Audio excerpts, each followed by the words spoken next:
It's the Awake Space Astrology Podcast. I'm Laurie Rivers, your host, here to help you with some inspiration to get those aspirations out into the world.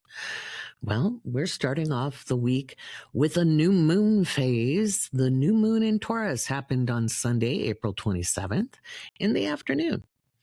This is all about planting seeds of security. That's every Taurus new moon, happens every single year when the sun and moon meet up in Taurus. But this year, it's a little different because the world is in a little bit of flux. And so we're going to be talking a little bit about how to stay present, how to use this energy over the next couple of days to really ground in and set the roots of intentions that will move us forward into the future. Remember, people talk about manifesting all the time. And yet what they don't realize is you're always manifesting. So guess what? We're going to talk about that today on the podcast. I have a very special guest, the Honorable San Qing, who is a Taoist master in two separate lineages. We have part one of that interview on the Awake Space Astrology podcast today. And then the second part will go into the patron only podcast.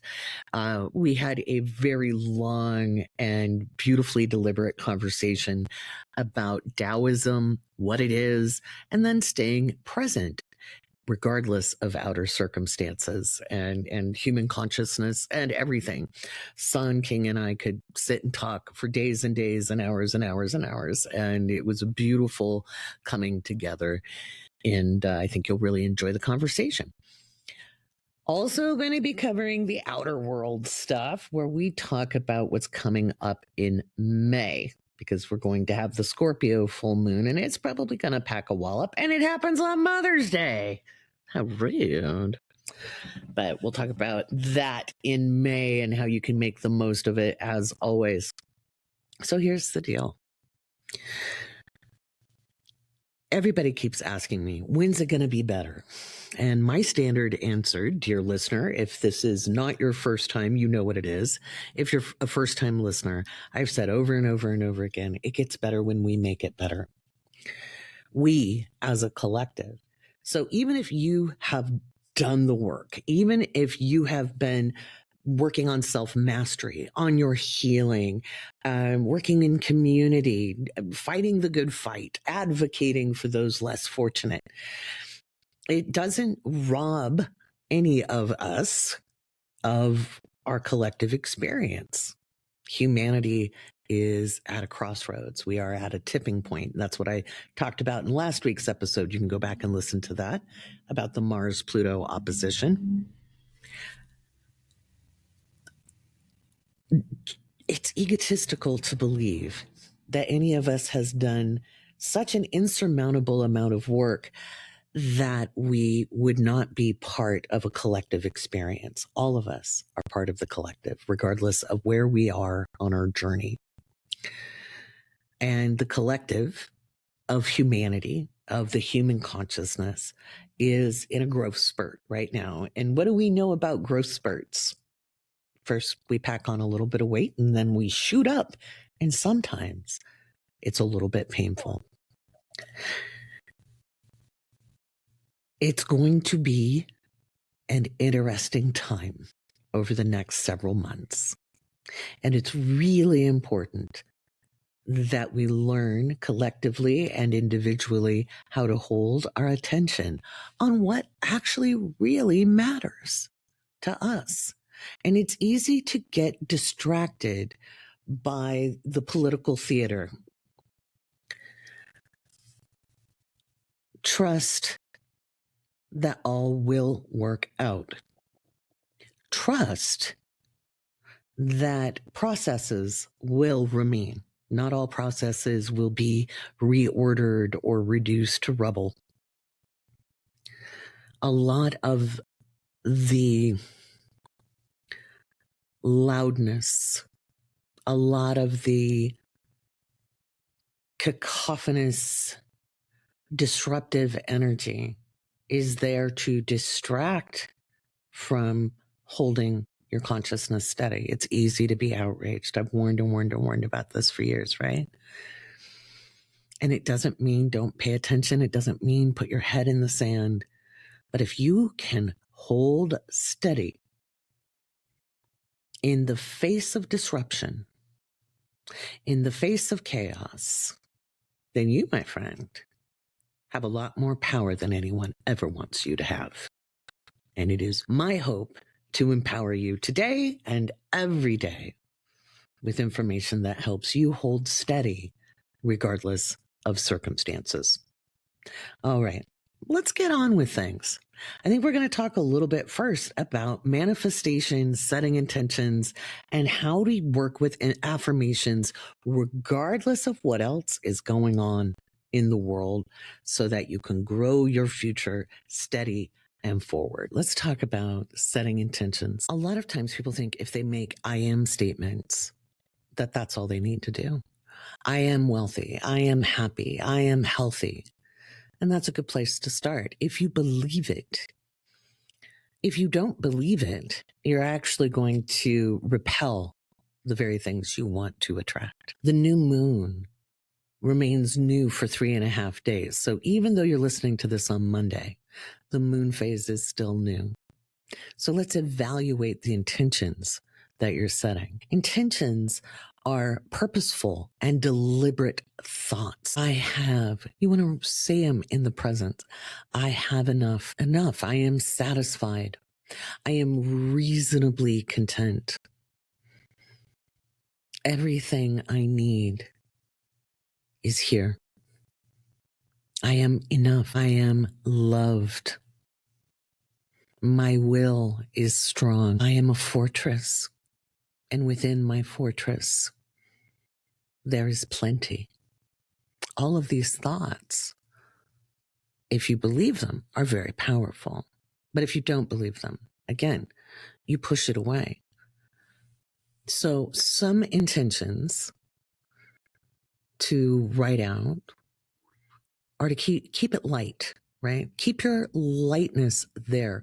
When you listen to San and I talk about the childlike and a childish exercise, the lightness of it, taking away from the heaviness of it. Because if it's heavy, if it's huge, if it's monumental, you have resistance. And resistance either holds stuff off, keeps it at bay, or repels it entirely.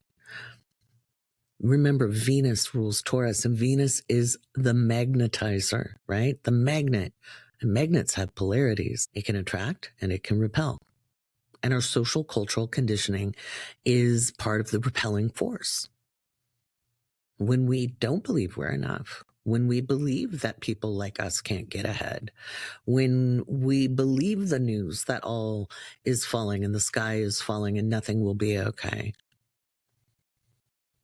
it's very hard to make an affirmation that will stick. And it's okay to focus on your security. All of us are going to be focusing on our security as we go forward. It's imperative that we do, because we can't help other people if we're drowning. And if you're watching other people drown and you feel bad and you think, well, I have to drown too, what good does that do anybody?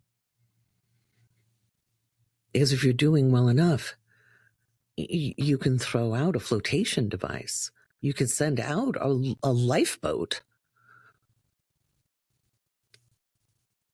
It's essential as we move forward through the next few weeks and months ahead that part of the value we see in ourselves is we are worthy of being sustained. We are worthy of creating sustainable solutions. We are worthy of receiving acceptance and love. But don't go looking for it in all the wrong places. If you've been rejected by a person or a group of people, trying to make them like you, love you, want you, is a fool's errand. And it is a re-victimization of past wounds. It's an opening of the past wounds. To use the energy of this Taurus New Moon, one of the best things you can do is take account. take account, write it down, make a list of all the things that are good about you. I'm really good at organizing a pantry. I'm really good at doing eyeliner. I'm really good at finding a message and speaking it. I have a soothing voice. I have a good ear. I have good taste in music and clothes.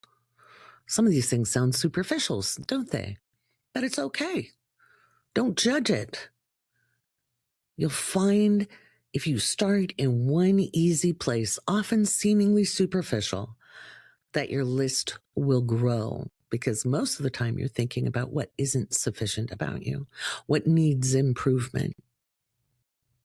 That's a very dangerous mindset. That mindset sets you up to be manipulated and controlled by people who would have you do their bidding with no good interest for your well-being. It's important to understand your unique gifts and abilities and draw these to you during this new moon. Certain seeds need conditions in which to grow. Not every climate or soil type can grow a melon. Some soil types do better for herbs. Some soil types do better for fruit trees. Some do better for mushrooms, right? You're not going to grow strawberries in general in a mushroom patch. But likewise, you're not going to grow mushrooms in a cornfield. Well, not the right kind. I'm thinking shiitake. Whether the seeds you are planting are for abundance, comfort, ease, security, sustainability, or they're for love, acceptance, affection, attachment, security in all its different forms. You have to have the right growing conditions. Don't look at what you lack. Look at what is best in the moment, in your present moment. What are your assets? And I'm not talking just about a house or a car or cash in the bank or the food in your pantry. Do you have a favorite spot to sit in where you're most comfortable? Where you can curl up and look out a window and see birds playing on tree branches, or squirrels fighting on a limb, or looking out to a mountain or a river, or maybe even just a cityscape where the world passes under your window. What stories are happening there? Whether you're a musician or a writer or a banker or an accountant, what skills do you possess that help you sow those seeds for the future, that allow you to grow? So often when people in spirituality talk about abundance, everybody thinks they're talking about millions of dollars. And for some people, that's what it is. But as I always boil it down to brass tacks, what's it like to go to the grocery store and be able to buy anything you want to eat without ever having to think about taking it back because you don't have enough? What's it like to stand at a cash out or a cash register at checkout and know there's plenty of money in your bank account? What's it like to know you could pay a year's worth of rent without thinking about it? What would that be like? Sometimes it's hard to imagine, isn't it? But imagine as far as you can. What if it's like to know where next month's rent is coming? What's it like to know where next month's rent is coming from. And you don't even have to think about it. You just know. How does that feel in your body? You want to feel this security inside of you. Now, let's say you do have all that covered, but you're thinking about the future because the future looks a little uncertain right now. It's kind of hard to plan, isn't it? What would it be like to know your future is assured? What would it feel like to know that when you're old, you won't have to worry? There'll be plenty. There'll be the health care you need. There'll be the foods you like. There'll be the cozy blankies and a reading chair and whatever devices to listen to whatever your favorite programs are, whether it's podcasts or streaming or TV show. What would it be like to know you wouldn't have to work so hard as you do right now? What would it be like to have 2 whole weeks off with nothing to do but that which you fancy? I want you to play an imagination game. I want you to dream into it. I don't want you to be realistic. Other people's realism is my idea of pessimism. And why is that more correct? Remember when I was talking about how the use of your imagination is better used for fantasy than fear? Because fear is a misuse of imagination, right? I'll do the same with these intentions because that will set your seeds in miracle grow. Just like we use in a garden when we use root tone or vitamin B to nurture the roots of plants we're transplanting into the garden. Imagining yourself safe and whole and loved is the root tone for your intentions. And then let it go. We don't check seeds every 5 seconds to see if they've germinated. And we've got a long way until that Taurus full moon later in the year. And remember, the best manifestations, the best revelations take a little bit of time to come through. All right. If you have questions, feel free to leave them in the Spotify comments, or if you're a patron, go ahead and leave them in the Awake Space Lounge chat. All right. Speaking of the present moment, it is my deep honor to introduce San Qing to you. You can find out his information in the show notes.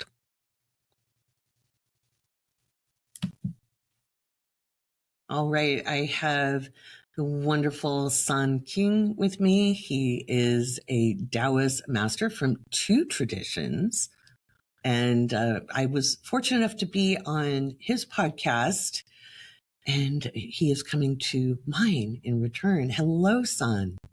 So great to see you again, my dear friend. So great to see You too. It seemed like yesterday, probably. I know, because it was close enough. It was real close, but I was like, no, come on my podcast.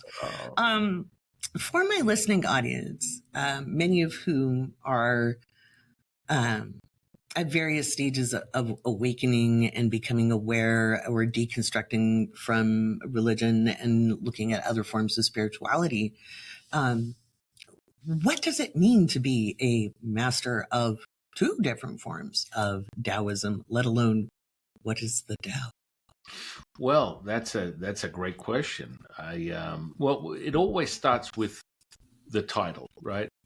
Mm-hmm. There's the benign sort of like ordinance or being ordained as a priest, and so that comes with the title of master. But then there's the mastery, and so you can start with something like as simple as, oh, I'm a Reiki this, I'm a Qigong that, I'm an acupuncturist, I'm a healer, I'm a psychic, a medium, but it really comes down to evidence. So, you know, I didn't fight the title, but it sort of fits more in with the wisdom teaching that I share through the 2 lineages. And then furthermore, I have much deeper insight to these sort of rituals through my direct training with Lao Tzu on second by second basis. So I'm Right. always refining what is perceived as a handed down ritual from generation to generation for Right. thousands of years.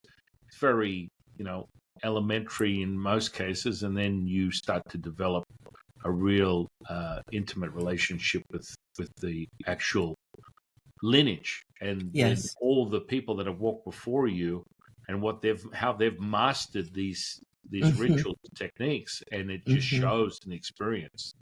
So, Yes. and Taoism in of itself, in a nutshell, is that embodiment of what we call the Wu Ji, which is the primordial mother. Now we can start breaking it down into sectional pieces from a physics perspective, dielectric and electricity per se, and understanding, that symbiosis between, magnetism and then what some people would call the void of the source, which is the complete polar opposite. And then, of course, the trans sort of effects of, electricity and what that potential is in this reality. So you sort of start varying it. But for a Taoist, when you enter into a sense of knowing or a mastered state you're walking on, you'll start to realize that, oh, my directive is to master my own self-realization, and that comes with the inversion of yin, which is the absorption of all colors, and the emission of yang, which is the basically the expansion of all colors. So then you have that dance where you get into the center point, that really where you become self-realized, where you can merge the two together and realize that with that potency, you can start really shaping and altering the fabric of this material state through resonance. This time-space reality. Yeah. I was really excited when you reached out, because if there is a word for my personal philosophy, Tao would be it. Just in the training I've had, which mirrors some of Taoist teachings, and some are Taoist teachings, I'm sure, and co-opted from it. It's all about integrating spirit and matter to spiritualize the physical plane versus get off. And that's what I teach here. We're not trying to eat ourselves off the planet. We're trying to spiritualize this and understanding how divinity works. What are some of your how did it come to you? Or did you tumble into it, or did it tumble into you? Well, that's an interesting thing. Hindsight is 2020. You start to realize that these things were becoming very sort of instantaneous in materializing. From a young boy at the age of 4, I was able to see through my hand, look into other rooms in without any obstruction. And that was just, quite frankly, a remembrance. Of course, we start to get back to this understanding of that. But as a child, I was left with my imagination. I was a latchkey kid. I was raised by a single parent who was a radical feminist from the 70s. So here we have this dynamic relationship where, I was obsessed with the imagination, creating my own entertainment through the lens of, go off, read a book, whether it's, something that's, benign like The Hobbit or Lord of the Rings or things of that nature. And that led me into, being obsessed with movies and superheroes. And so through that, as a young boy, I was met with this polarizing effect of yin and yang. My intellect was far too sharp, being around the intuitive state of always in the presence of divine feminine energy from my mother, to furthermore just relationships where I'm sitting around the table with a bunch of academic intellects pondering the reality of the universe and what that really meant to them. And back in those days, they're playing with more structured ideas from, Freud. Oh, my bad. Freud. and you know, yeah. Freud, meh, potato, potato. Right. And so, Carl Jung, and so Right. I was Mm-hmm. absorbing this type of understanding of what reality was from a young boy sitting around Mm-hmm. the dining room table as people are having a glass of wine, talking about, Mm-hmm. what is the nature of reality. And so that Mm-hmm. built on itself, and I was very much embraced by this intuitive state of awareness, and it Beautiful. naturally activated many parts of myself. So I Yeah. had great insight that would not necessarily come from a young boy. It became a little Mm-hmm. problematic when, I became so obsessed where I'd be drawing superheroes that were full of Mm-hmm. muscles. And, everyone was like, I think we might be concerned. This kid just doesn't stop drawing, superheroes over and over Mm-hmm. again. Do you think he's not right? And my mother would be like, the only thing I tell him to do is whatever you can create in your mind, you can Mm-hmm. generate in this reality. Anything Yeah. is possible. Just put your mind to it. Beautiful. It's so simplistic. It's like a hallmark throwaway. Yet when It's true. you put it to actual material state, Mm-hmm. it's very tangible. And so from that, Mm-hmm. as a young boy, I became obsessed with bodybuilding, started bodybuilding at the age of 10. I infused that because I had met with a lot of adversity from Mm-hmm. a child. I was bullied Yes. from a bunch of outside energies that couldn't handle my articulate intellect. So I would eviscerate them with words when they wanted Right. to dominate me physically. And so Yeah. I felt that was the only way to combat that. Yet my will was never broken. At some of the Right. worst days of my childhood, where I felt like I was, someone would assume I'd been beaten into a pulp, I Yeah. would literally rise from the death of what someone would see physical, and I would say, "Is that all you got?" And these Yeah. bullies are just like, "What is going on with this guy? Stay Right. down, don't get up." And Right. I'm like, Right. I just got started. And I would use a bunch of adjectives where they'd have to go on to a Find a dictionary or a yeah, thesaurus. a Yeah. dictionary, a thesaurus to determine what that was. So that was Mm-hmm. fascinating, and Mm-hmm. that met with me being obsessed with bodybuilding. And by the age Mm-hmm. of 15, I was competing, and I was doing other things that were just, technically absolutely impossible. Yet most people would assume that I was using performance enhancing drugs to obtain this physical, like Right. godlike physique.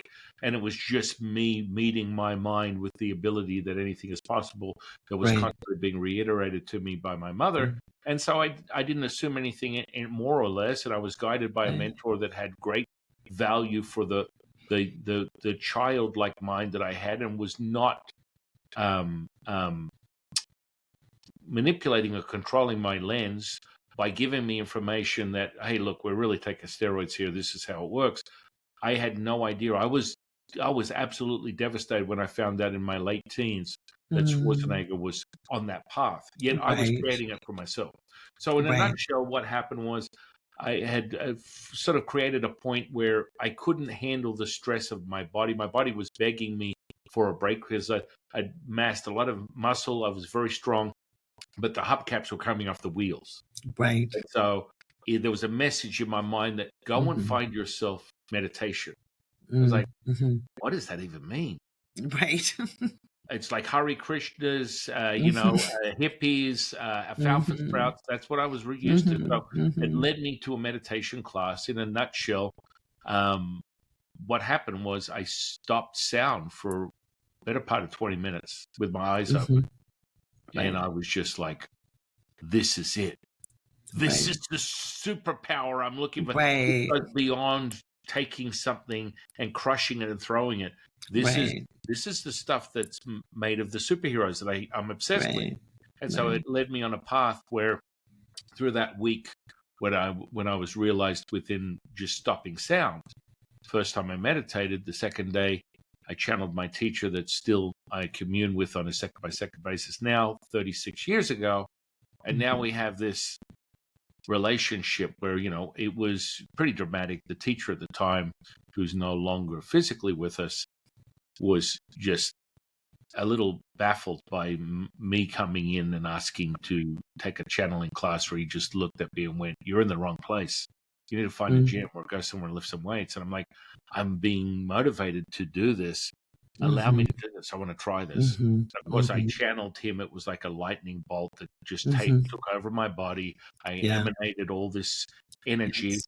and I Yes. was instantly able to see, visualize, and see him as clear as I see you, and hear him as clear Mm-hmm. as I hear you. Yes. And to this day, it hasn't changed, and I'm not 3 cents short of a dollar, nor am I crazy or on a psychotic episode. It's the now moment. And from that, it Mm-hmm. moved into the third day. I then experienced the distance healing, and then I moved straight into reading people's auras through this psychic Right. technique that I was taught. And then Right. finally, on the fifth day, I witnessed the physical healing where gangrenous flesh went back to pink in color in 40 minutes. Beautiful. So these are all catalysts. I mean, Mm-hmm. there was no, the hammer. There's no on one my, singular. oh, no. Yeah, And so yeah, all yeah. this Mm-hmm. was progressive within a short period of time that may have taken someone many lifetimes to experience. Mm-hmm. And Mm-hmm. because it was so dramatic, it led me at this point. I thought I'd lost my mind, quite frankly. By the end of Been there, done that that. week, Yeah. right? And Mm-hmm. it just put me in a place where I had avoided it as a young boy because I became very focused on bodybuilding and powerlifting, Mm-hmm. and all my friends were deep into drugs and alcohol and things of that nature. And Right. it didn't inspire me. It didn't give me that spark of excitement. So I would still be in my group of friends, but I'd be that guy in the corner of the room reading a muscle and fitness magazine while these guys are lighting up joints and taking ecstasy. And, it was just a Right. group thing. And then finally Right. one day, one of my friends was like, you got to go. And I'm like, Mm-hmm. what do you mean I got to go? You're not participating in this event and you're a buzzkill. I can't have you. Mm-hmm. If you're not getting high, then you need to get Mm-hmm. out. And Mm-hmm. I was really conflicted with that, but I left. And Right. so I had this whole evidence-based experience as a young boy. By the time I was in my late teens, I had over 20 friends that were on that journey. Yeah. And 19 of them had killed themselves. Yeah. So, I this hear was that. like, for me, Yeah. it was like, I am going to avoid this psychotic episode or whatever's going on Mm-hmm. that they're having no control over their mental state. Mm-hmm. I'm going to avoid that. So when I Mm-hmm. went through this whole progression over 5 days of all these things that just was beyond what I considered possible, I thought I was Mm-hmm. losing my mind. Oh And yeah. so that then, there was a crescendo into the healing. And then I spent 5 days, literally every thought, every feeling, every emotion. And by the third day, I literally wanted to end it because I thought, Yeah. what have I done to myself? I've broken myself. I promised myself I wasn't going to do what happened to my friends. I was going to avoid it. I'm focused on the exercise, and then something is commandeering my mental state. Something is Mm-hmm. commandeering my conscious state. What is coherence? I don't know what coherence is anymore. And so Right. that ended with, I was so torn with all the thoughts, feelings, and emotions. Everything that was happening, I could see everywhere I looked. I could see auras. I could see information. I was losing it, in my Mm-hmm. opinion. And so Mm-hmm. what would be better other than ending all of this stuff? And Right. at a certain point, I would literally do something as benign as going to a movie. I wanted to Mm-hmm. distract myself, and I'd see Mm-hmm. something like a naked woman, and I'd start throwing up. I threw up in front of the guy in front of me. I was like, this is so... I've really damaged myself. And by the end of this, of course, back in those days, we had rotary phones. We didn't have Right. cell phones, or you can Right. pick this up or whatever. And so Back in the good old days. right back in the good old days. So my teacher was like, okay.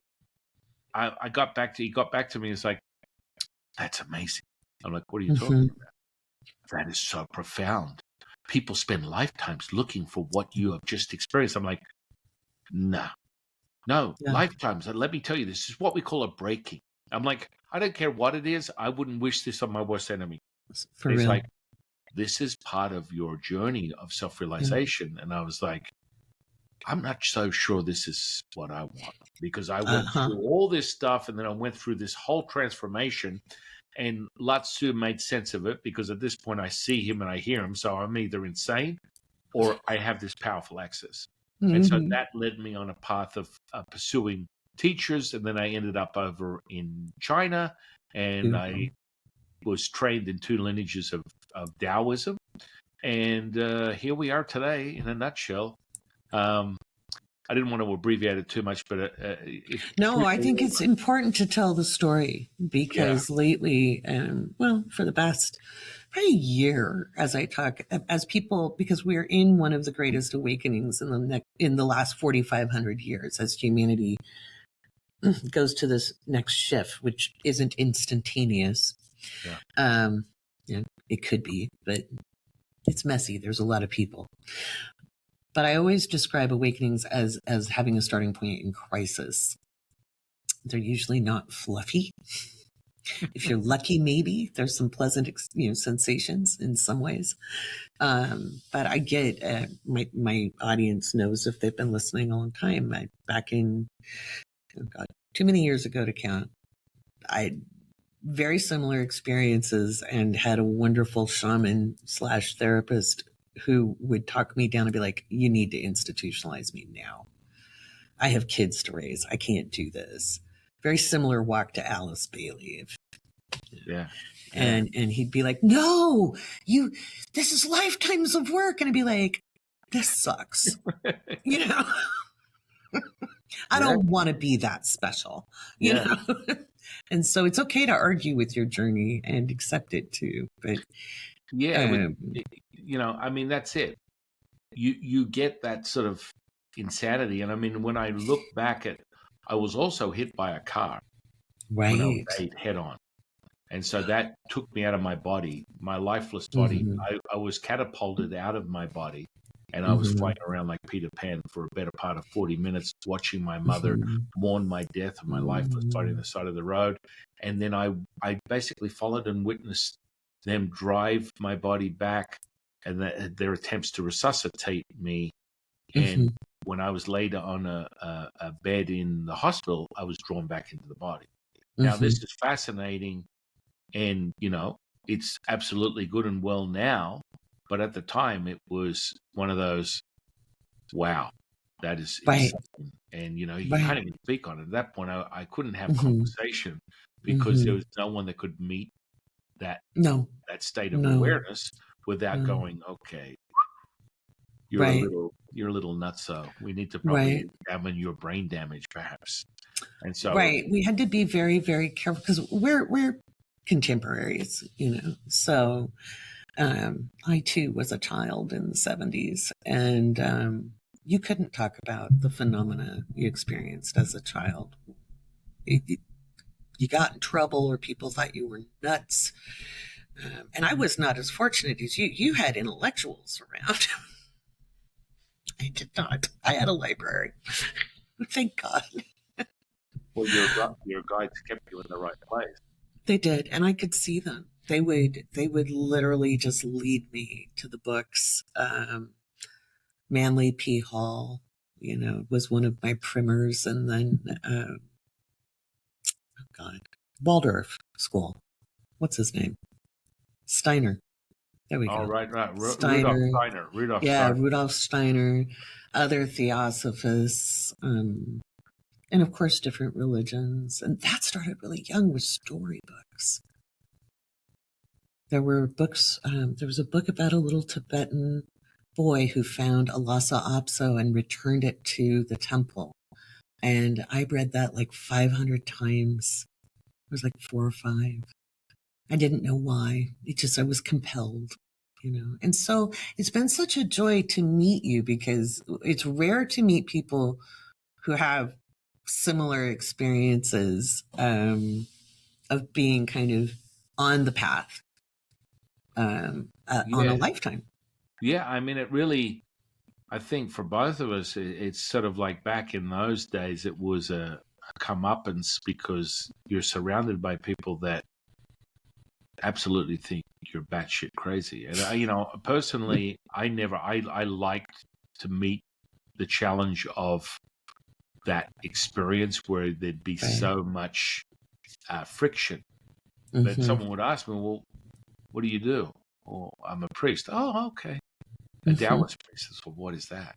And then it'll be like, oh.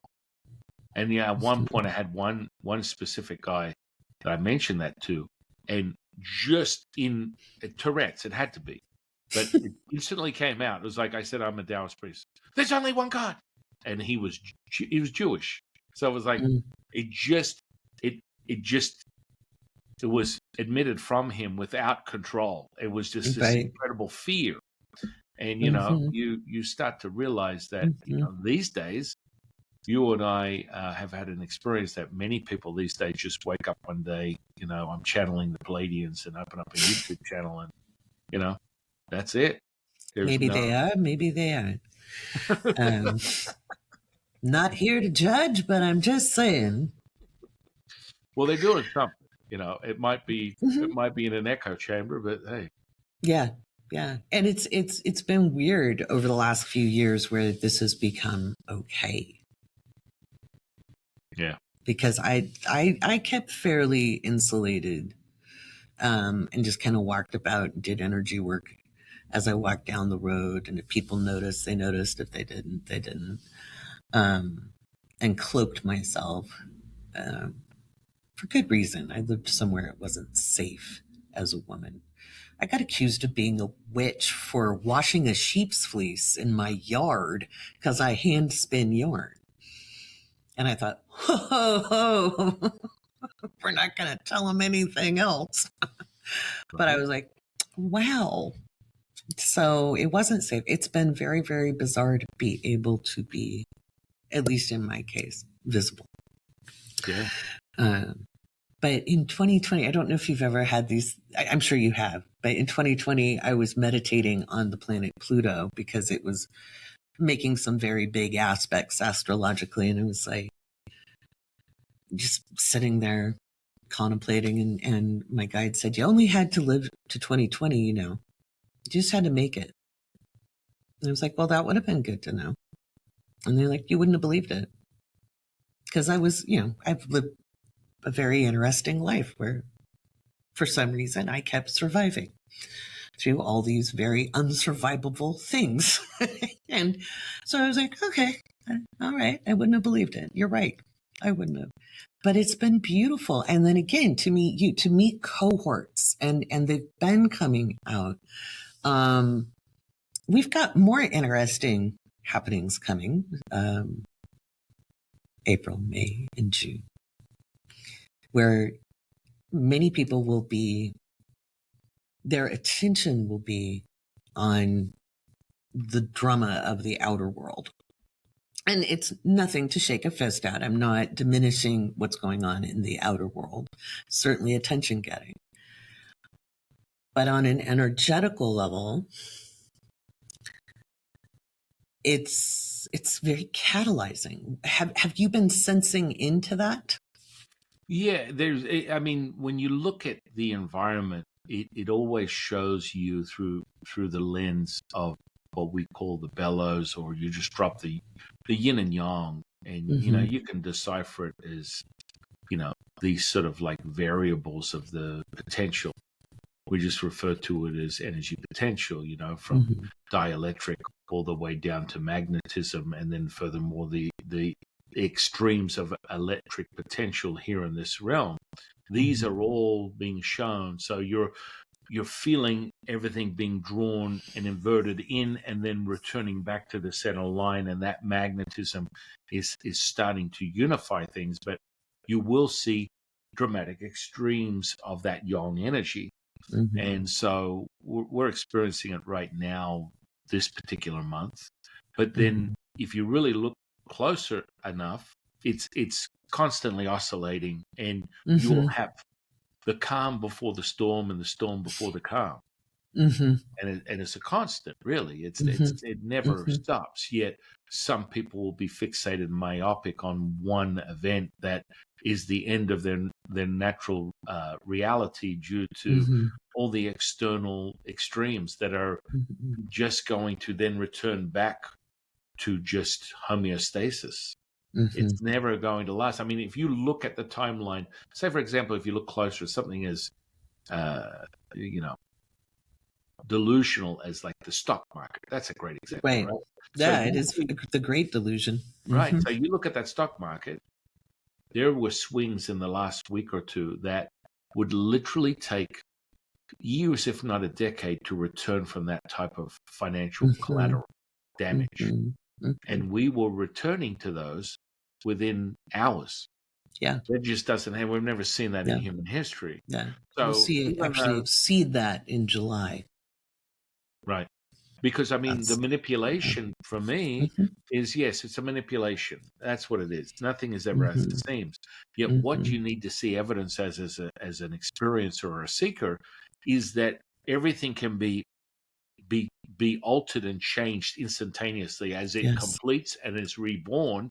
This is Yes. happening all the time. So to hinge your reality on one lens through, a financial devastation or destruction would be hmm problematic. And hmm you can hmm already see evidence that the pendulum swings so dramatically between yin and yang that you're seeing complete reversals of anything that you would think is a lifetime of change in a Yes. negative or detrimental way being altered and returned back to zero within minutes, within Yes. hours. So, Yeah. with that, you should use that as a level of confidence that this is being exhibited through every aspect of the material state, the reality that we're Yes. experiencing. So, you can tap into it at will and realize that, oh my goodness, mental, emotional, physical, spiritual, all these things can be healed instantaneously. And Yes. this is more evidence of that because the the bandwidth has been raised, as you put it. The consciousness is being absolutely fueled by wisdom teaching from yourself, from myself, from a community hmm of people that Yeah. are aware of what we are contributing to, as we should be. Yeah. It's kind of an exciting time uh, to be alive, to have so many people outwardly. And I noticed that in 2020, just popping into social media and seeing, and went, there's the real deal. There's the real, all these different modalities, whether it was indigenous teachers or an arch druid, who, coming out of the woodwork, and those of us who often were cloistered for a long time, or just couldn't get an audience. Some people tried for years and then popped in. And it was just really, I was like, ooh, all that stuff I think is going to happen because I've never seen this many of us all being able to connect. In fact, in human history, we've always been on mountaintops or in temples. So how beautiful is this? Yeah, I mean, the digital offering is simple. Look up Mhm. Yelp and see all of a Right, sudden there's 500 Reiki masters, 500 right, healers, 500 psychics. You right, take your pick.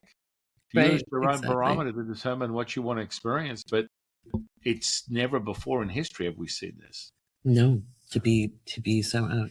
How do you, with so many people coming to awareness, often rudely, um, what is something um, that they can do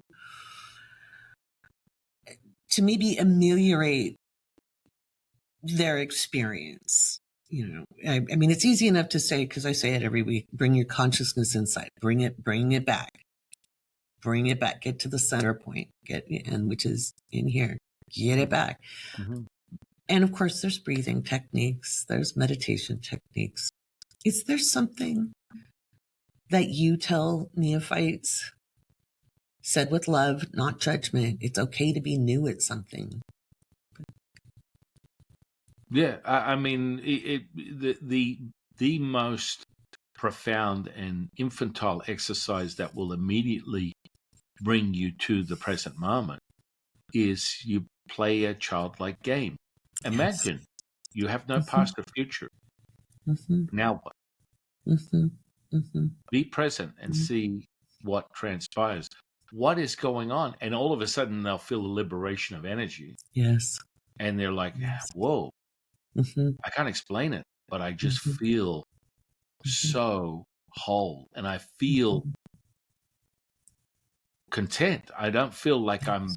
I'm bound or limited by anything. Mm-hmm, And it's just like all you're doing is pretending to be you. mm-hmm. And you're not really pretending. This is the truth. Your Right. true potency is now, which doesn't Mm-hmm, require your personality, which Mm-hmm. is really where people get all caught up in the semantics of the human condition and what that Yeah. really means. Yet, even if you're not mastered in the energy, the currency of this state, just by that exercise, you will instantly feel liberated. It Absolutely. sounds so benign, yet if you apply it, you're like, hang on a second, I'm not, whoa, whoa, whoa, Mm-hmm. whoa, whoa, hang on. I mean, Mm-hmm. if you want to, water it down to potential something that someone could digest it, this is a meditative state, Yes. a state of awareness. Mm-hmm. That's what meditation really means. It's being aware. That's it. Yes. So hang on a second now. I'm not being compounded with past or future events that are Mm-hmm. putting me in a pressure cooker that makes me Mm-hmm. want to have to, you know, validate or Yeah. decipher what is going on in my reality. I'm just now. Right. Yeah. Be here now. Right. Right. Good old Ram Dass. Be here now. And that is good. While you were speaking, I was thinking of it was on PBS in the 70s. And it was a little boy named Simon who had magic chalk. And I think it was a British show, actually. But, oh, my name is Simon, and the things I draw come true. And that stayed with me, obviously. I'm pushing 60. But that joyful, playful, remembering things and bringing the lightness to it. Because I think a lot of times when we get into spirituality, because many people, self included, were in religion. I was well churched. Luckily, I was in a nice church as a little girl where it was very foundational. Again, guidance had me in the right spot. But it gets really serious, like the weight of the world, the guilt, the shame. And we think spirituality, we've got to save the world. I've got a message, and I'm like, notice your hands are clenched. You're in resistance. And I try to teach that even in the seriousness, and it can be so hard when you see so many ugly things happening, but to bring that lightness, that joyful, that childlike, that to me, that speaks so much truth because it's the antidote. Yeah, I mean, that's my motto. Be childlike in your nature, accept everything Mm-hmm. at face value, Mm-hmm. accept and allow, and you will receive. Yeah. And people are like, oh, wow, that sounds absolutely ridiculously impossible. Right.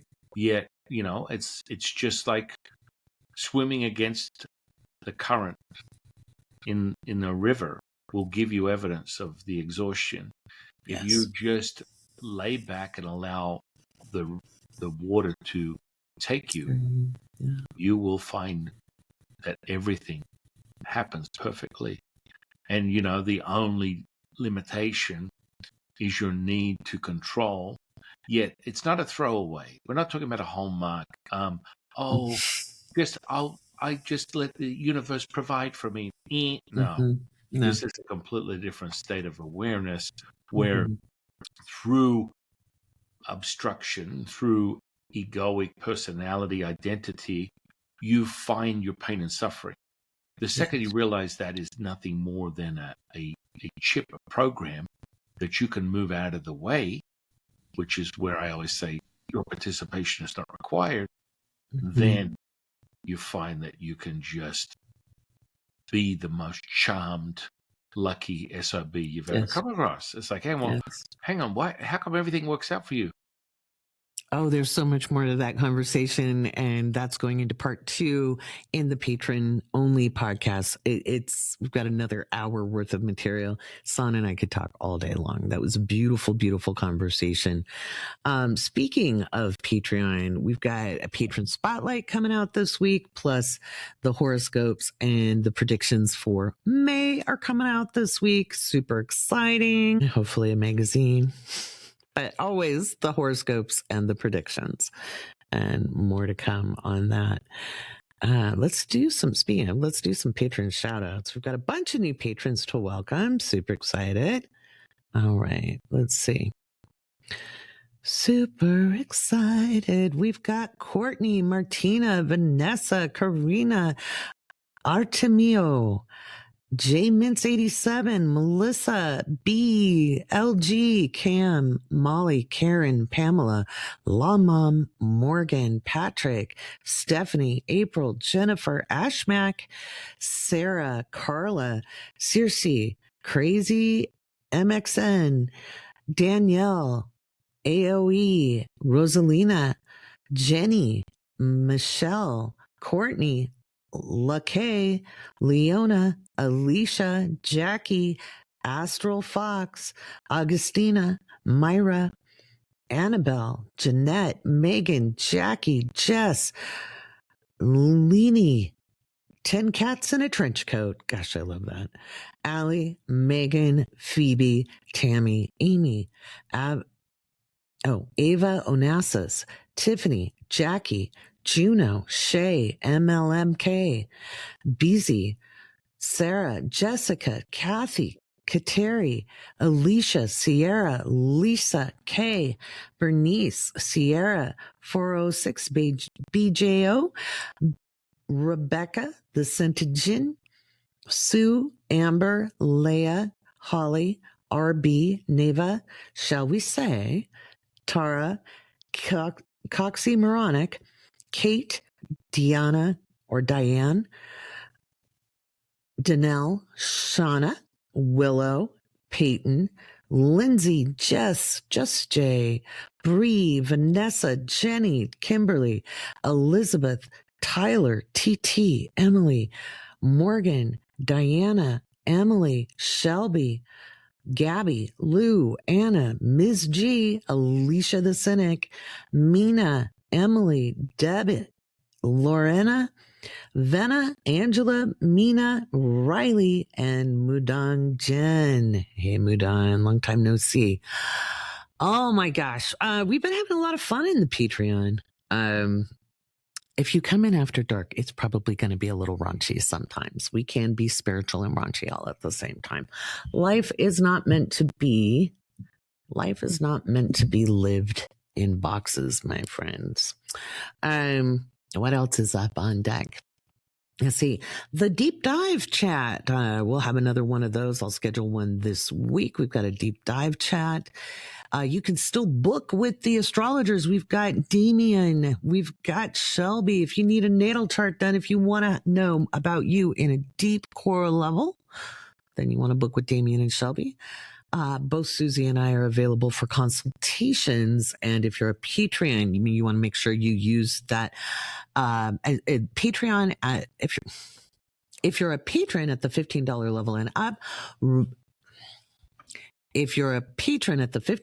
level and up, don't forget to use that 50% off discount when you book with Susie, myself, Damien, or Shelby for 1 hour readings. Okay. Me, it's 45 minutes, but for 45-minute or 1 hour readings, it's not available for the half-hour readings. But anyway, go ahead and use that code. You know you want to. Get booked up with them because we've got some really interesting times moving ahead. And the more we know ourselves, the better we can navigate the world because we're coming from a strength-based perspective. All right. I think we need to talk about what's up this week. Okay. What is coming up this week? I know you guys want it to be better, but like I said, it's going to be better when we make it better, and waiting for somebody to do something is probably not going to help. It's important that we understand that if we want other people to understand us, to respect us, to humanize us, that if we're not doing that inclined to others and we're so locked into our pain story that we only see our own pain and we don't understand that everyone struggles in this lifetime, then we're in for it. We're just going to keep repeating the same cycles over and over and over again. And that is why history rhymes. That is exactly why history rhymes. It's been a little interesting to me because I watch as an observer. I'll see what are the arguments out there, and good people who want to advocate for other are grabbing onto issues instead of grabbing the root, which is the problem with everything that's going on is a lack of humanization. Okay. A lack of humanization, the othering of people. And as long as people are picking sides, and I'm not talking about giving people grace that are utilizing the othering of people as a vehicle for harm. I'm not saying that. I'm saying as long as all those who are othered are pointing solely to their being othered, there's not enough of a coalition to move forward. That's what I'm saying. So there we go. Before I talk a little bit about this week, I really wanted to celebrate Maria for getting into law school. That was really exciting. Last night's chat, I did a late night chat in the Patreon, and Maria got into law school. So congratulations, Maria. You did that. I'm glad you've been listening about and using the tools that I put out into the world. But once again, I want to remind you, you did it. You got yourself into law school. That's exciting. And we need good people out there doing the work. So that's one way to do it. Let's see. We've had some really great conversations in the awake space. There's somebody had posted the natal placement for a Popeye's chicken sandwich. There's a lot of humor in here. We can be lighthearted and spiritual. We can revel in our humanness and our bodies. We can despair in our pain and be human. We can be in resistance and frustrated and angry and be spiritual. All of the human experience, including pain, including suffering, including worry, doubt, misery, can be spiritual. But it's not our spiritual purpose to suffer. And we don't need to leave this life to elevate ourselves out of suffering. Doesn't mean we won't face obstacles. It just means we won't be in the suffering. And there's a big difference. As the Buddha said, pain is inevitable. Suffering is optional. Somebody asked me, and it's too far back, but I think I remember the question. Somebody asked me, can you see nature and nurture in an astrology chart? And that's something I'll answer at the end of this podcast. In the meantime, let's take a look just briefly about what we can expect this week. We have the moon in Taurus through the 28th. And then it moves into Gemini. A little more stabby, cut. That's an inside joke. Stabby, cut.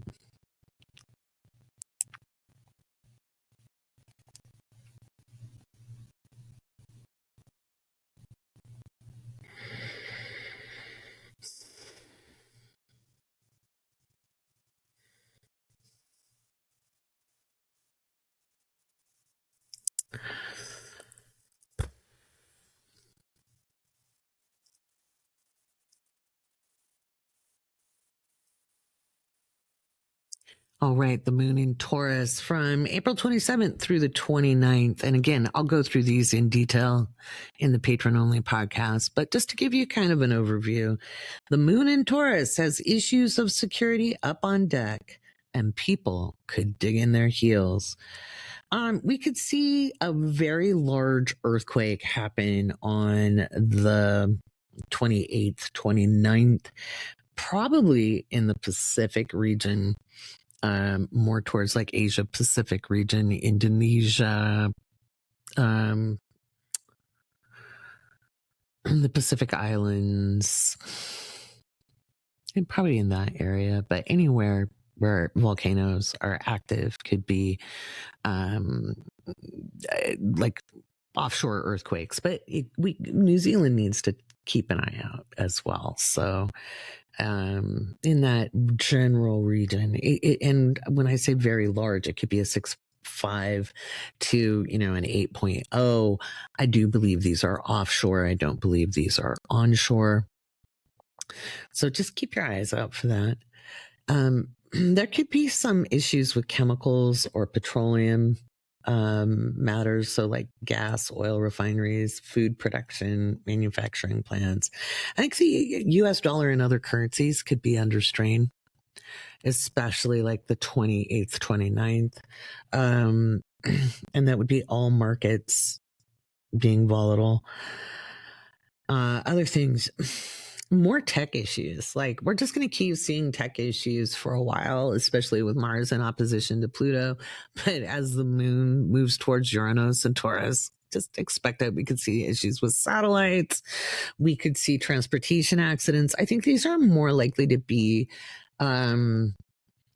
issues with transportation on the ground. So like trains, trucking, but just like they had a lot of flights canceled because of computer glitches. We could see aircraft grounded.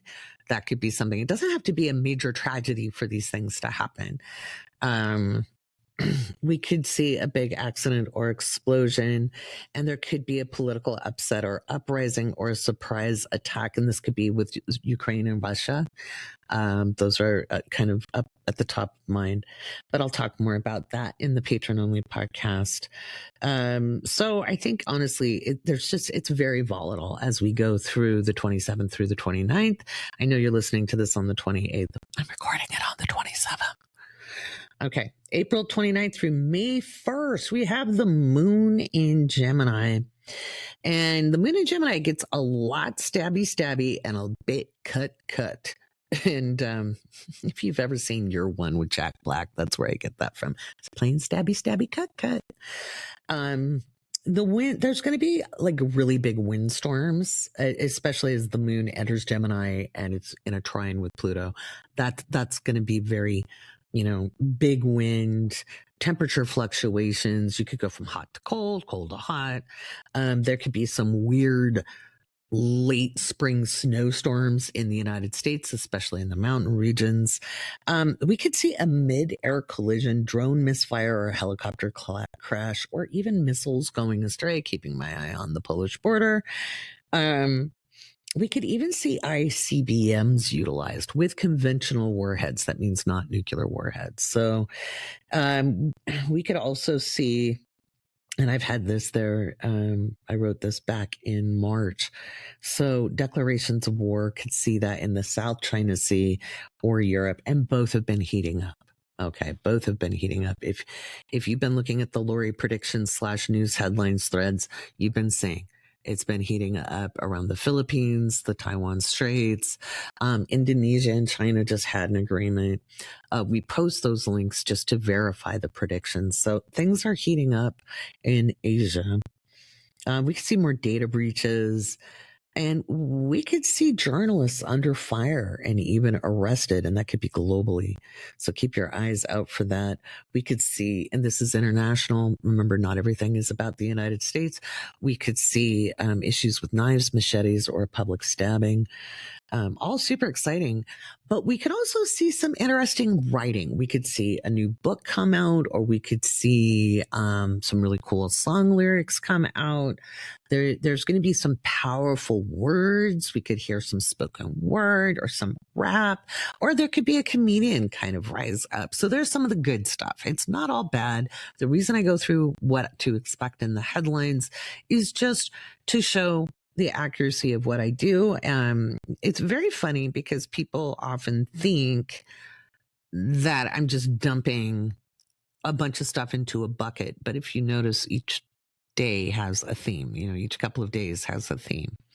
So nobody who listens to this thinks that way, but All right, May 3rd, we have the moon in Cancer. And this one is going to be a little bit interesting because I think we will see some actual words spill into fisticuffs or fighting because the moon's going to be squaring off with Mercury and Aries. Could be interesting. We could see some issues with things in the UK. There could be some instability in the United Kingdom. That could be political or high profile people in the news. We could see some issues with food production or food supply. I do think you guys need to get ready for supply disruptions, especially in the United States due to tariffs. So make sure everything from your cleaning supplies, crafting supplies, gardening supplies, any of your favorite foods that you don't make yourself, make sure you've got like a couple extra in the pantry. You don't have to go nuts with it, but that'll help. The moon in Leo, it is gonna spark off and is probably going to roar. We can see big fires, arsons. That'll be the May 3rd through the 5th, and that'll round out the week. We could see some issues with Iran, more explosions there, or it could be that negotiations don't go well, that tensions could spill over into violence. We could see a U.S. foreign policy change happen. There could be some issues with surprise attacks on military installations globally, not just one group of people. We're going to see some real financial volatility in the market. It could go up, it could go down. More inclement weather, whether it's tornadoes, cyclones, monsoons, lots of hail and lightning. Those are big ones. And we could see a vehicular fire or exploding vehicle. But there could be some interesting fashion news. We could hear some interesting fashion news. So that's coming up this week. If you want to know more in more detail, I'll be putting that in the Patreon. I always love to give a little extra love there and how to move through the energy. So let's talk about May, because we're walking into May this week. And for those of you who've been with me for a while, do you guys remember when I was putting my slides together? And especially patrons will remember this. And I got to June and I was so stressed out. This is back of May, June of 2024, looking out at 2025. And I got to June of 2025 and I was like, oh my God, I'm going to go bake chocolate chip cookies. I had to stress bake. And then as I headed through July's astrology and got towards August, I was like, oh my God, if this gets any worse, I'm going to have to bake brownies all in one night. And it didn't. Okay, it didn't. By the time I got to September, I'm like, okay, this works out. It'll be okay eventually. So don't think it's fun for me to do the predictions. I love how, like, I had this person on TikTok ask me why I hate going on to TikTok. But I went on to TikTok and this person was like, don't you think you're making people manifest these bad things? And I was like, really? You want to give me that much power? I'll take it, but really? No. And that's one of the issues when we give predictions is people will blame us for the events happening instead of using their noodles. I almost said bad words. Trying to keep this family friendly. We'll keep the raunch after dark in the Patreon. But really, it's just remarkable to me. And there we have a young astrologer in Myanmar who's been arrested. Now, they haven't been arrested for being an astrologer. They're arrested for, malicious communication, meaning they scared people with their predictions. which I also think is stupid. People need to understand, A, we don't make it happen. B, it's a possibility. When we warn, we give people a heads up, we hope it doesn't happen. So when I talk about bad weather, earthquakes, volcanoes, etc., I don't want that stuff to happen. I'm really okay not having it happen. But imagine the people who live in those regions who have just a little heads up. So they're paying a little more attention and they can take action on it. Like, for real. Okay. So there's that. Alrighty. Let's take a look here at May. May, May, May, May, May, May, May, May. I did think it was interesting when I look back at the April slides that I had the Virgin Mary, visions of Virgin Mary, etc. And the Pope was buried in the Basilica of Mary Major. How very fascinating. So I'll take that as a link to that. So remember, when I'm looking a year out, the astrology doesn't give me sentences. It doesn't pop into my head fully formed. I'm assessing and translating it from my knowledge base. Each symbol represents 100,000 different things. And my job is to kind of narrow down the possibility and probability and finding the best language I can to do that. So I did think that was very fascinating. So May. So April 30th, we have Venus moving into Aries. It's going to be conjunct Neptune on May 2nd. And that's actually a really great day to set intentions. Okay. And I'll talk about that a little more at the end here. It's a beautiful way of working with the energy is to really, since Neptune is the higher octave of Venus. All right. So that bringing that attractive security to self and being very clear in there. Pluto will station retrograde on May 4th. That's not a bad thing. That actually every single year Pluto goes retrograde. It's not a shock. It's not a surprise. It's not a rare event. It happens every single year for about 5.5 months. And this Pluto retrograde gives us the opportunity to prepare. Okay. So doesn't mean there won't be a shit show, but it helps us prepare for things. We've got Mercury sextile Jupiter on the 5th, Venus sextile Pluto on the 6th. And that'll be a very interesting day. That could be a surge in pricing, whether it's through consumer pricing or currencies. We'll have to see how that plays out. Mercury moves into Taurus on the 10th, and we have the full moon on the 12th. So I'll be talking about this more and more on the Patreon. And then we have the new moon. Where'd it go? In May. On May 26th, we'll have the new moon in Gemini. That'll be interesting. So if you're a patron, you get the 2025 year ahead as a benefit, $5 level and up. And it's worth listening to. And you can at least see what happened already in 2025. How fun is that? All right. And May 1st starts off with an issue in Washington, D.C. Remember, I wrote this back in June of 2024. This could be a national announcement, a crisis with a president or a prominent member of Congress. There could be a climate emergency, issues with national defense, or problems with allies. First part of May could see more bushfires, strange transportation accidents, or problems with oil and gas refineries, pipelines, platforms. Could be fires, seismic activity increases, and could see swarms of lower level earthquakes around volcanic sites.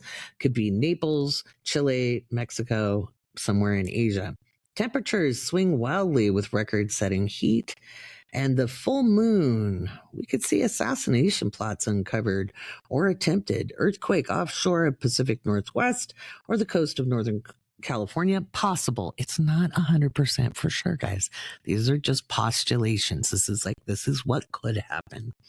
Potential seismic activity in Turkey, Syria, Iran, or India borders, and that could also be conflict, especially the way things are heating up. Remember, conflict and earthquakes and bad weather, they all kind of look the same, and it's sorting out which is which makes things interesting as an astrologer. If you want to know more about what's coming up in May, you can, as a patron, you make sure you go check out the 2025 year ahead. It is available to all patrons at the $5 level and up. All right. Let's talk about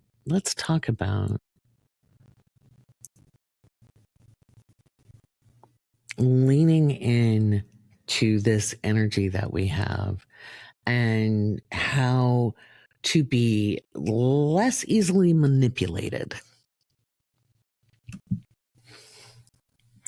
All right, let's talk about the good stuff that we can do this week. So first of all, with Venus moving into Aries, that's exciting. And it being conjunct Neptune is exciting. And that really kind of goes along with talking about the new moon in Taurus that we began the podcast with, setting that foundation for security. With Venus in Aries, imagine knowing with no hesitation what you most prefer, what pleases you, what makes you feel vibrant and alive, the things that rock your world, excite you, make you feel like getting up in the morning. That's Venus. The things we need to feel secure, the things we need, like we need oxygen. We need it that much. Neptune is our spiritual connection. It is our spiritual need to be connected, our physical human need to know what is beyond the unseen, the unknowable, and yet it's there within us. That's why people quest in their spiritual journeys. They're looking for that truth, that answer. Maybe truth isn't what we should seek, but rather experience. With Venus and Neptune conjunct, it is the perfect time to dream into that which fuels our fire, that sparks our joy, that ignites our curiosity, that opens our minds to possibility. Aries is like the fool in tarot, naively enthused for the beginning of a journey. And that journey could take thousands of hours. And yet, that wondering and wandering to find what's over the next hill. We're walking into territory that humans haven't quite navigated before. We are dealing with echoes of the past, but we are very much forging a future. And it is up to each of us to deliberate upon what that kind of future looks like. What does it feel like? And the more we allow ourselves to be manipulated into believing it is some ultimate dystopian nightmare instead of a future of cooperation and collaboration. And no, I'm not saying peace, and I'm not saying unity consciousness, because I don't think human beings will ever go there. But there can be acceptance, there can be humanization, there can be understanding that harmony, not peace, is the goal. And if you study theosophy and the 7 rays, then you know that humanity is governed by the 4th ray, harmony through conflict. Conflict allows us to find our harmonics together. Now, conflict should be as simple as maybe a discussion over how a certain issue may happen.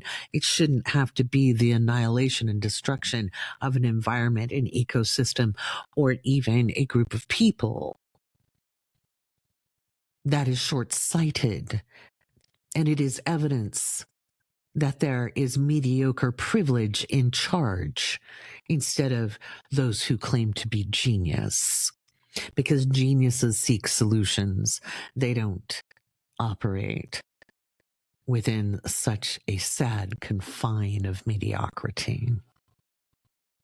As we move forward with Venus conjunct Neptune, we can draw forth that creative energy that gives us the ability to move with the energy instead of fight against resistance as we breathe in a life force, the prana, inhaling deeply and exhaling slowly, meeting each moment as a divine advocate for a creative force of which we are agents. Understanding that our truth is but one side of a many faceted reality where each person's perception creates just a small part of a greater whole.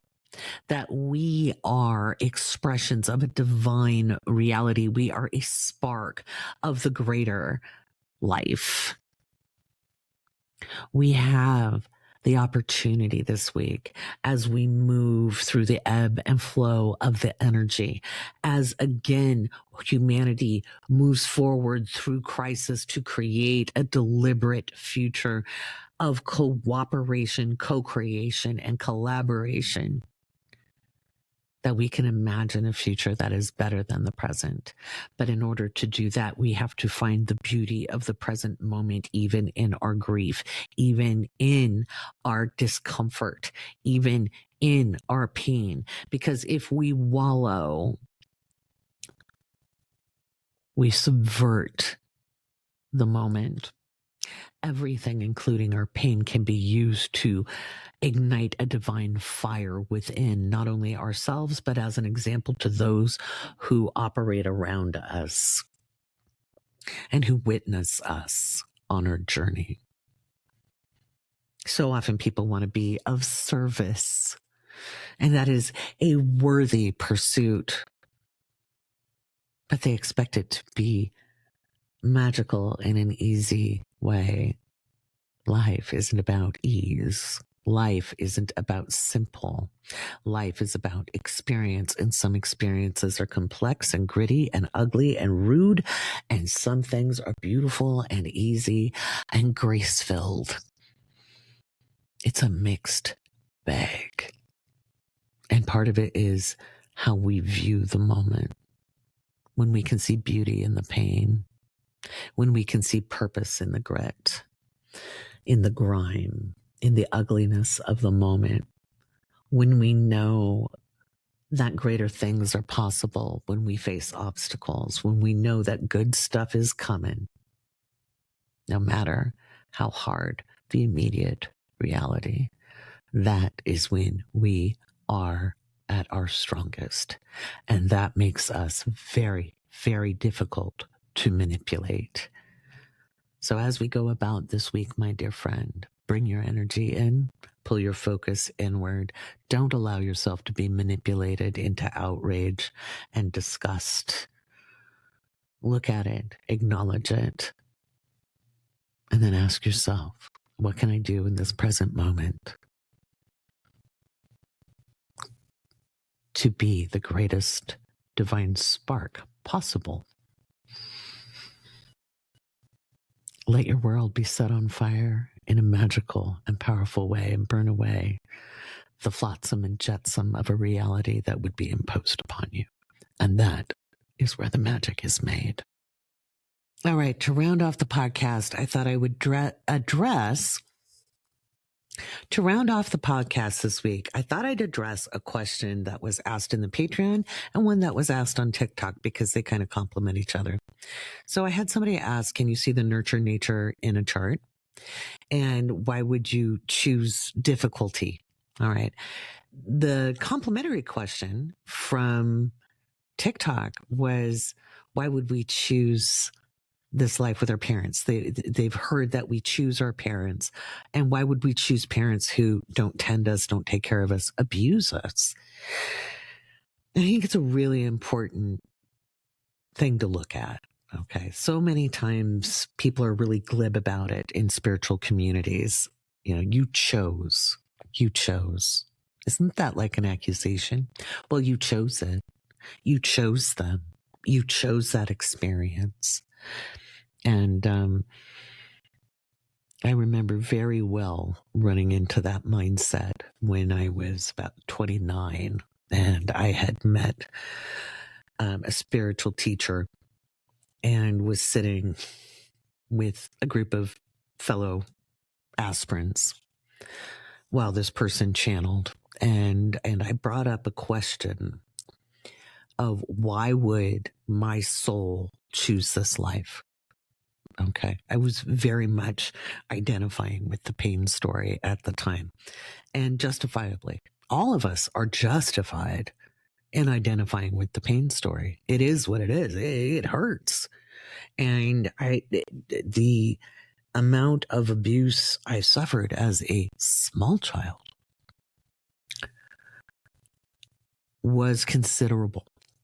And I was angry. Again, justifiably. No one's saying it's not justifiable to be angry about these things. It doesn't help us.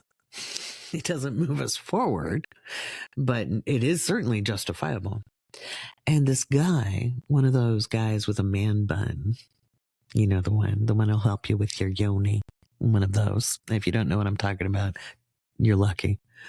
Anyway, this guy also sitting on the floor seeking wisdom from the teacher said, well, you chose it. And I'm not a very big woman, and I was really cute at 29. I was a cute little hottie toddy, and I was skinny, and I'm only 5'5". And this gentleman was about 6 feet tall, and we were both sitting crisscross applesauce on the floor. And I had him up against a wall by his throat, telling him, take it back, motherfucker. The gas and the horror in this spiritual group that I would do violence. Damn straight, I did violence. Never be glib with someone else's pain story. When I tell you that luxuriating in the pain and owning the pain story as your identity is harmful for you, never once think I am diminishing your experience. Okay? Not one time. But I also know how over-identification with it robs you of a more fulfilling life experience. It doesn't, to heal doesn't mean we don't ever think about it. It doesn't mean it didn't exist. It doesn't mean any of that. To heal means it doesn't govern our life. It doesn't govern who we are. That's what it means. So why would people say you choose it? So this is something I often tell people when I do a natal chart reading and I see significant trauma from the past, whether it was from family trauma, generational trauma, physical trauma, whether there was an accident or an illness, etc. Life-altering experiences is another way to put that. I always start with saying, please understand, when we incarnate into this life, we do not sit with a menu of services that says trauma and say, ooh, I want that as an entree. I want these two sides. I'll have that extra there. I'll have that. Can I have an appetizer of this kind of trauma, please? And then I'll take a couple of beverages that involve trauma. And, oh, can I have a shot of that really bad thing to put back into my coffee? Yeah, thanks. No, we don't. We don't sit there and pick out the details. What happens before we incarnate as souls into the physical is we understand we're going into the physical plane. We are going into the physical realm. It is dense. Matter is dense by its nature. Okay. Imagine you come from this ethereal light body and you are shoved into this very rigid, very small container, right? That's what it's like to be a human. Because the animating force of us, some of which is seen through the aura and the causal body and the etheric body, is so much bigger than what gets shoved into the physical space. It's like being Genie from Aladdin. Ultimate cosmic power. Itty bitty living space. That is what it is to be human. So we know when we enter the physical reality, it is going to be uncomfortable at the best. At the best of circumstances, there will be discomfort. There will be obstacles. There will be rainy days. There will be ice storms. There will be days without enough food. There will be days we're really tired or we get sick, etc. And we might fall and skin our knees or bust our face by falling off a bike. We know those are all potentials. We also know the odds of human beings making uncreative choices is very likely. And the reason I use that term, uncreative, is because after they pried my hand off young gentleman's neck and asked me to sit down and didn't call the cops, we both learned important lessons that day. That's all I'm saying. The teacher channeling answered my question. And I can verbatim quote him. You knew when you incarnated into this body on this planet at the time you were born that it would be akin to walking in a swamp in full combat gear, wearing a 70-pound backpack. You understood that humans often make uncreative choices. And I was like, okay, that's kind of a lame answer. Because I was tired of being told I was crack troops, right? That given the history of my life between the clairvoyance, clairaudience, claircognizance, blah, blah, blah, blah, being able to see my guides, not being crazy, okay? Even healing from trauma-based disorders to zero clinical markers. And having altered states of consciousness not caused by trauma, having natural healing abilities, all of that. I kept getting told, well, you're special, you're crack troops. You know, you came here as a vanguard for the planet. Well, that sucks. Who would sign up for that shit? You ever been told that by a therapist or a shaman or a healer? I used to get told that, whether it was a tarot reader or a psychic, that was the message over and over and over again. And I was like, fuck that shit. I just wanted to be happy. I didn't ask for a perfect life. I didn't want to be necessarily more comfortable than anybody else. I just didn't want my life to be one big ball of pain. That's kind of it. I thought it was kind of simple. I didn't see how that could be part of service. And it wasn't. It wasn't part of service. I wasn't transmuting the pain of the world through my experience. It just so happens there was a great deal of opposition to my being here. Years later, even though I didn't like the answer given me, the uncreative choices, I was gardening.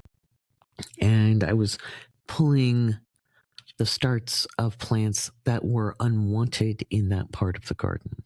Some people call them weeds. Weeds are merely plants we do not want in that spot. It was kind of a cool moment because my teacher's words came into my head, uncreative choices, and I realized as I pulled that unwanted plant, I had removed its viability in life. I had made an uncreative choice.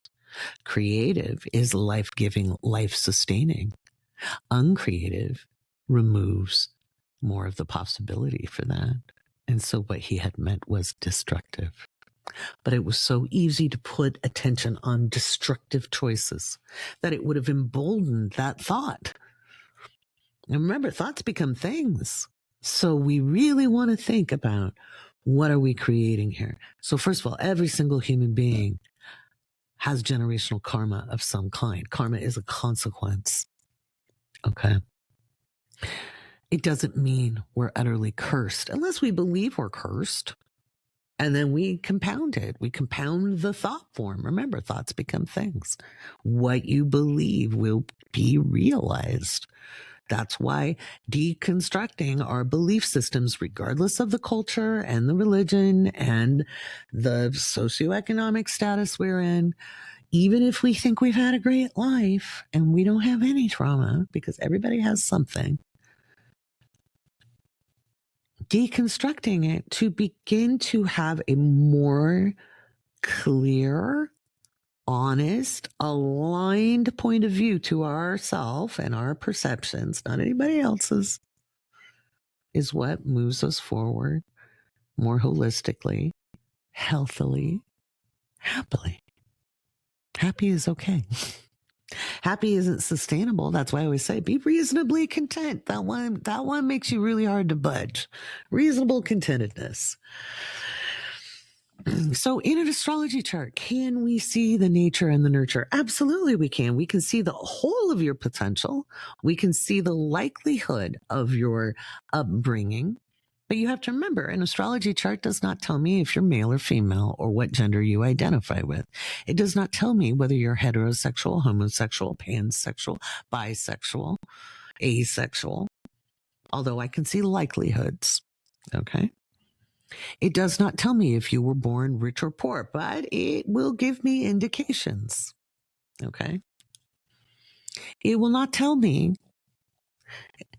just by the chart alone. If you just handed me a birth chart without time, place, etc., I won't know exactly what city you're born in. I could tell you what day, what year, and essentially what latitude and what longitude.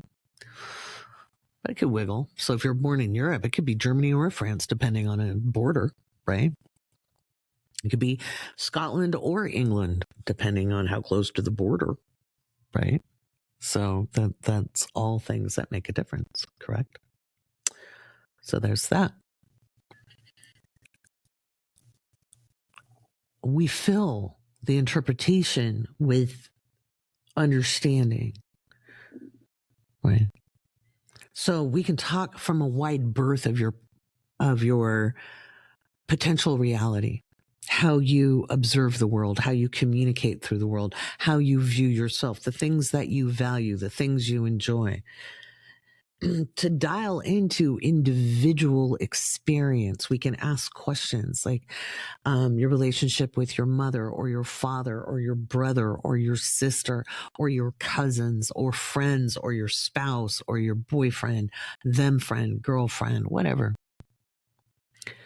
And we can see where maybe you're prone to manipulation, where maybe you see the best in people through rose-colored glasses, or we could see where you may have been abused physically, experienced CSA, experienced domestic violence, etc. We can see those things, or you were witness to it.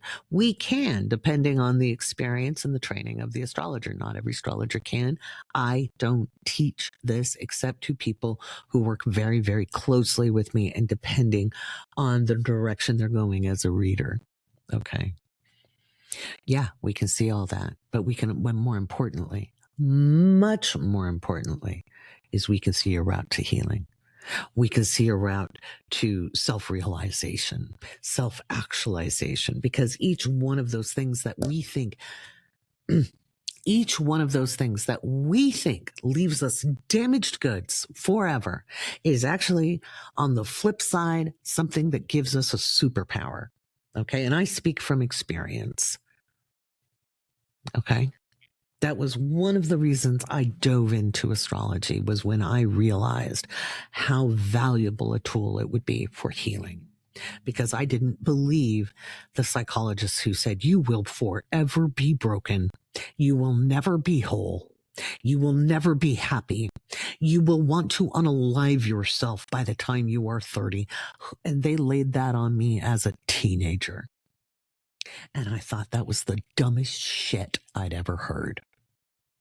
And what really bothers me today, 40 years on from that moment with those world-renowned therapists who attempted to doom me, 40 years on, we have people who are owning that kind of bullshit story as their life. When some of us crawled through hell on broken glass emotionally to get to healing, to prove it wrong.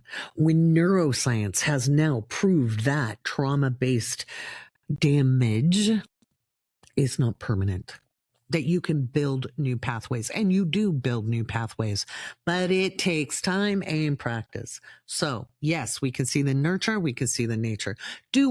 Why do we choose the parents that we choose? Choice is a big word. I was told, and it resonated with me, and it may resonate with you, and if it doesn't, throw it in the bin. But I was told you needed the DNA. Because I said, why would I pick those parents? Why would I pick people who would do that much harm to a small child? Now, granted, a lot of you know I live with them today. 30 years ago, I would have told you bullshit to that. Everybody has done some work. There's been a great amount of healing, and there is still healing happening. Okay. I do not suggest this walk to other people. So don't do it because I'm doing it. To be like, oh, well, I guess I better forgive and forget. There's no forgiving. There's no forgetting in this process. Okay. But as it was described to me many years ago, you needed the DNA. And in both sides of my family, there are psychics. All of the clairs are represented. There's healers, seers. There's also clergy and theologians on both sides, whether it was Christian clergy, rabbinical traditions. That was a shock because we had no clue about that. That one came up in the last 10 years. And once I started researching, I went, well, that makes a lot of sense. I really see the world that way. That's DNA, right? Indigenous.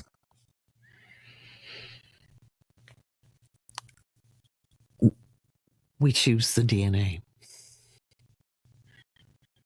We don't necessarily always choose the personalities to hang out with. We don't, again, it's not so much the menu.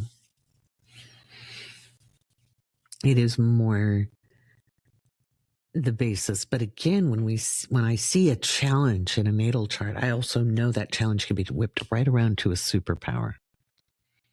And when I look at, like my dad, okay, he was not a fun person to grow up with.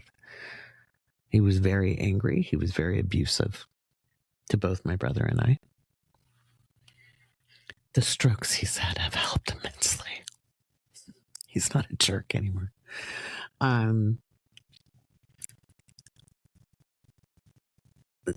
He has an immense will. And he has a very strong physical constitution.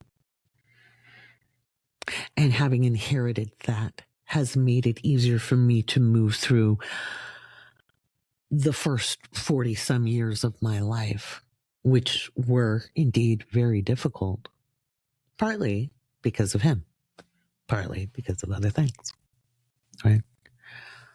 My mother is highly intuitive, and from her, the women were entirely very, very intuitive. Also my dad's side, but mom's side was the intuitives, the rabbinical tradition, and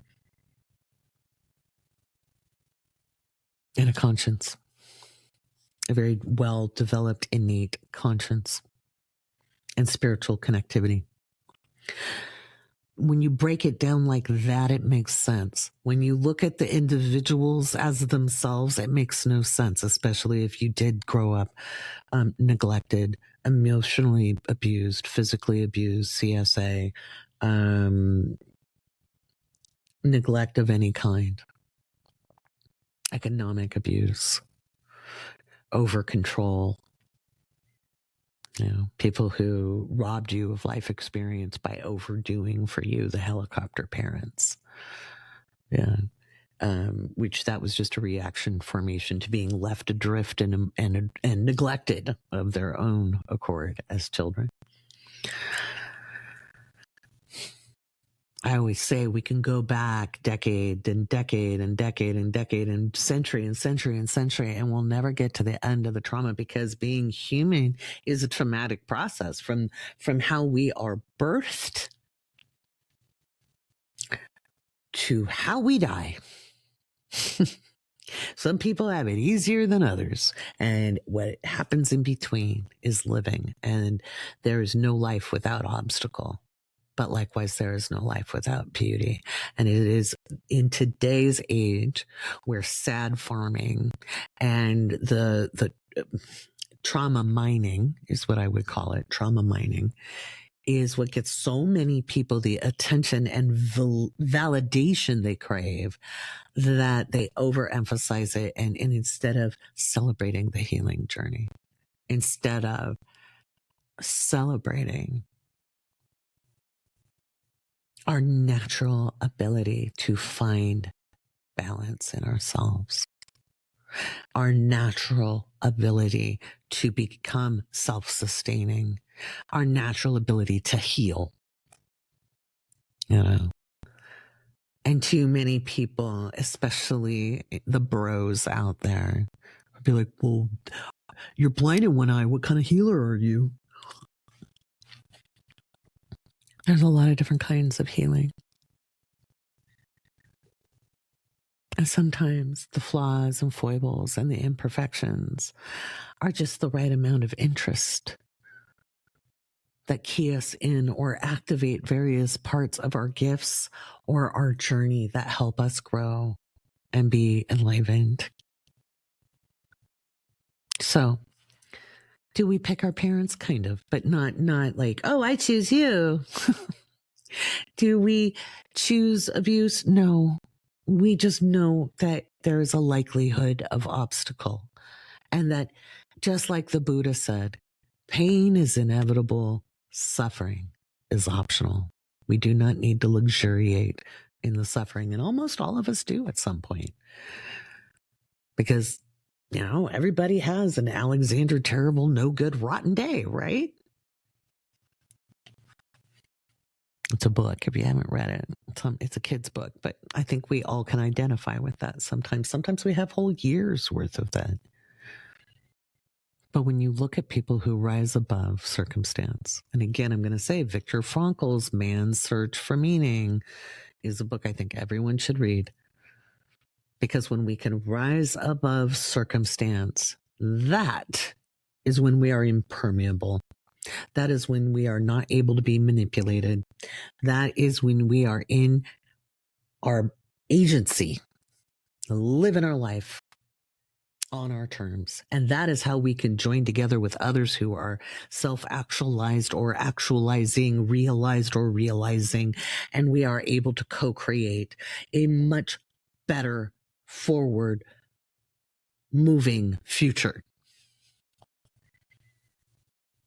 And that is much better than focusing on a dystopian reality. We don't need to focus on utopia, but we can focus on functional. And you do that by playing to your strengths.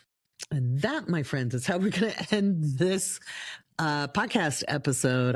I hope you have a beautiful week. If you want to hear part 2 of San Qing's interview with me, make sure you check out the Patreon. It'll be in there this week to help you make it through the week and see life maybe from a different angle. I'm Laurie Rivers, your host of the Awake Space Astrology Podcast.